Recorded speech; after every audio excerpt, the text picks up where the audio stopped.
This is a highly, highly oversimplified version, but it will do. Once you know the self, let's say that this is me.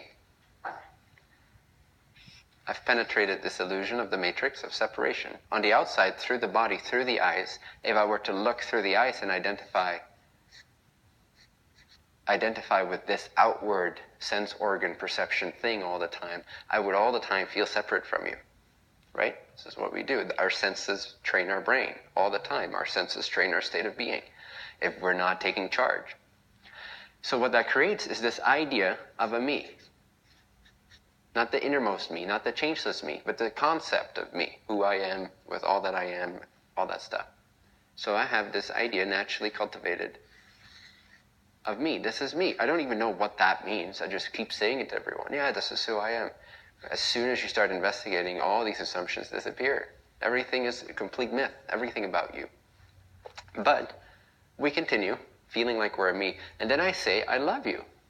How dare I? I love you.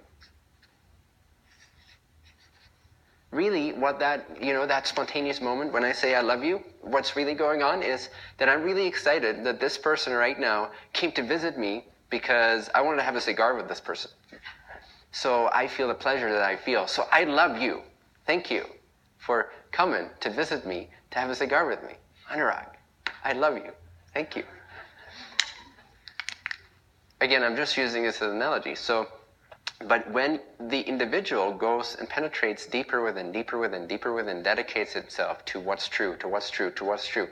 And I keep saying this, what's true, because for some people the path of knowledge or direct pointing is not always as accessible. It will be after some time.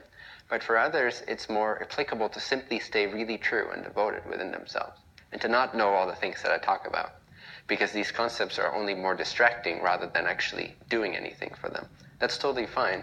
In India, they make a stark distinction between the path of knowledge and the path of devotion, or jnana and bhakti.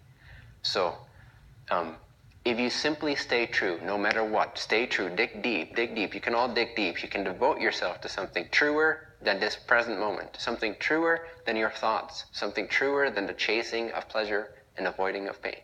Correct? You have some concept of what that means. You can stay more stable than being swayed by good or bad. You can stay silent within. You can stay devoted, true.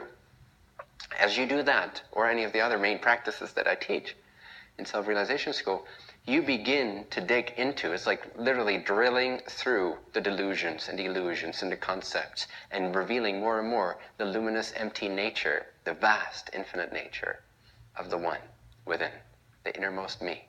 This is the innermost me. Once you know yourself to be here, something else happens. Now, I can literally feel anything, anywhere, if it's relevant for this particular segment to know about that. Because this void self, you can see this as all different realities, different timelines, different people, different beings. But from the point of view of that 0 point void, all these are directly accessible. All these are directly right there. From the one, everything meets in this projectum. So when you know that you're the one, you can actually say, I love you, and it becomes completely different. You actually know them. You know what they are. There is only one, there's no separation.